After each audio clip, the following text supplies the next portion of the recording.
Hello. So sometimes you need some bed rest to recover from injury or surgery, but you still want to move the body because you know that's going to get the blood flowing and help your recovery.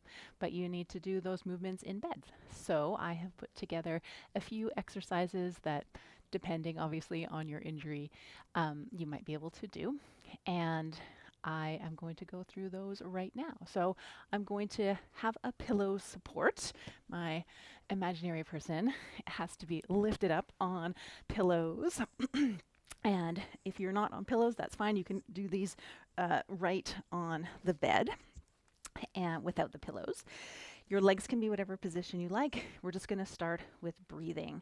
So your hands can go on your lower ribs, or one hand on the belly, one hand on the lower ribs, or arms wherever you need them to be. And then you're just going to tune into the breath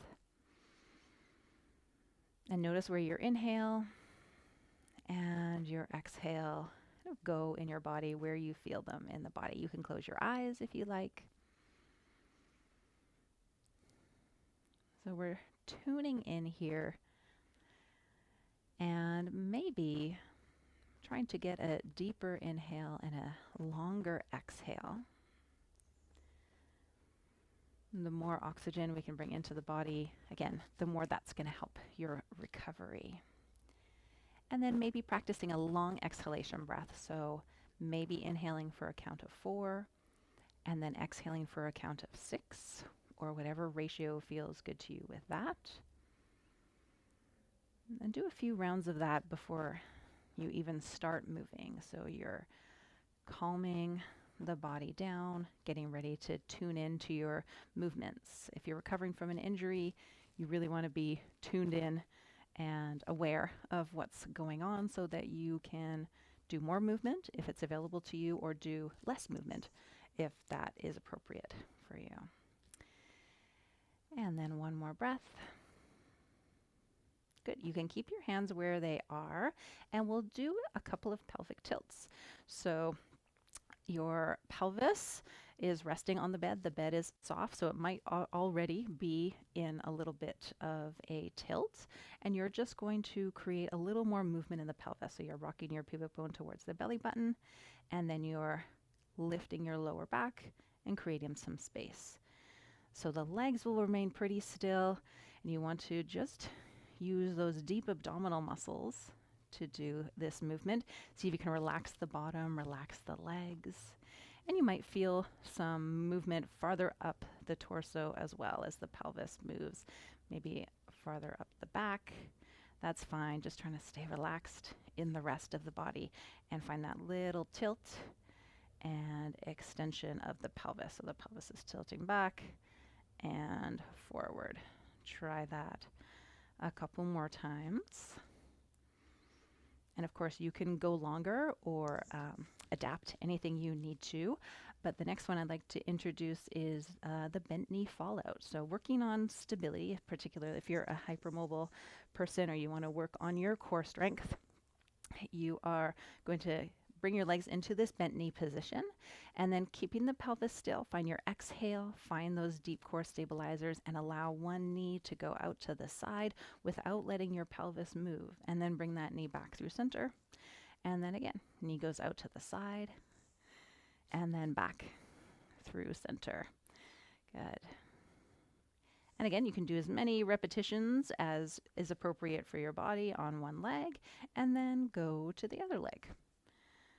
So nice, small, controlled movement, working on keeping the core strength, moving a little bit in the hips, and then bring the leg back to center.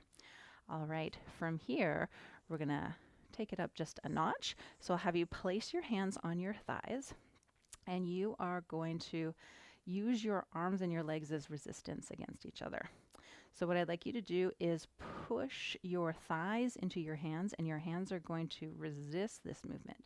You can use your breath here, and you might feel some abdominal connection here. So start with a gentle push of the thighs into the hands, and the hands are like, no, holding them there. And then relax that.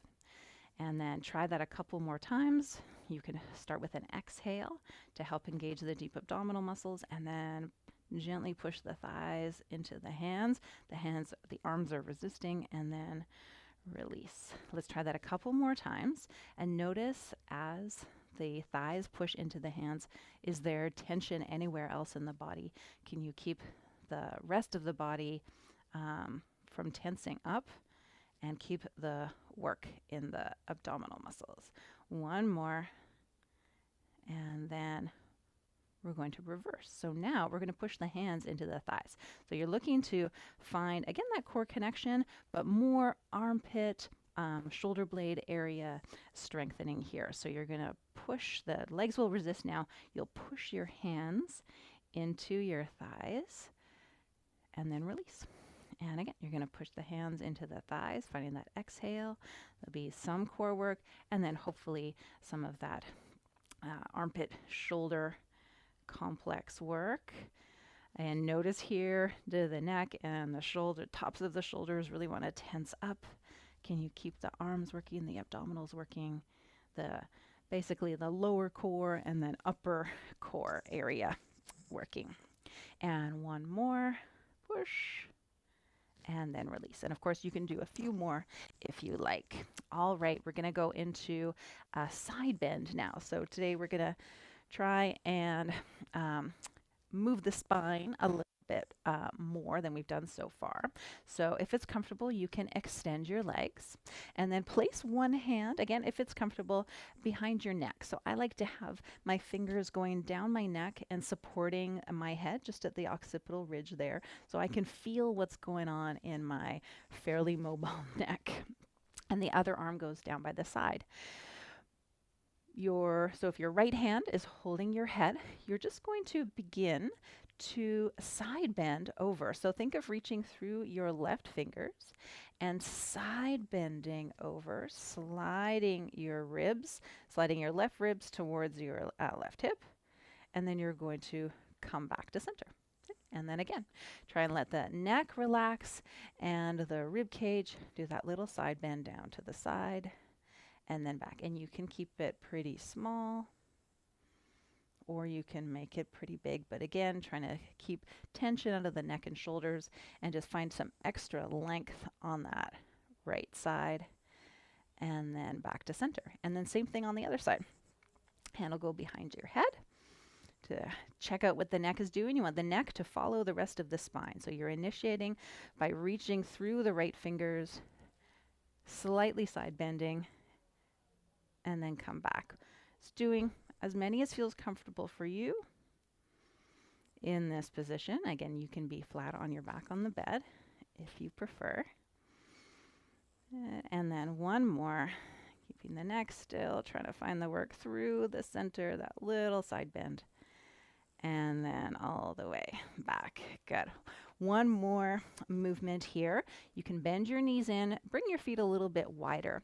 So we're going to start just by a little windshield wiper or a knee sway from side to side. And you can keep it pretty small depending on what's going on in the rest of the body.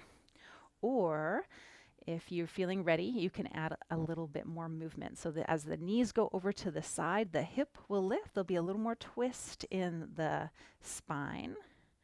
And again, you can manage how big of a twist you're doing for your body. And after you've done a couple of those, you might want to go a little farther. So as the knees go over to one side, you can let the hip lift, you can let the rib cage lift, and you could even look in the opposite direction if that's okay with your neck. So you're spiraling your whole spine. And then over to the other side, knees go over, hip lifts, rib lifts a little, you're spiraling the spine, and you again can gaze a little bit over to the other side if that's okay for your neck, or you just keep it as small as you need. So you can adjust as you begin to recover. Good. One more full twist if you're doing the full twist. And then come on back through center. And that's your little bed rest workout. If you have any questions or you have something in particular going on in the body, let me know and I'm happy to help support you with that. Otherwise, send me a DM also if you have any questions or comment below. Thanks. Have a great day.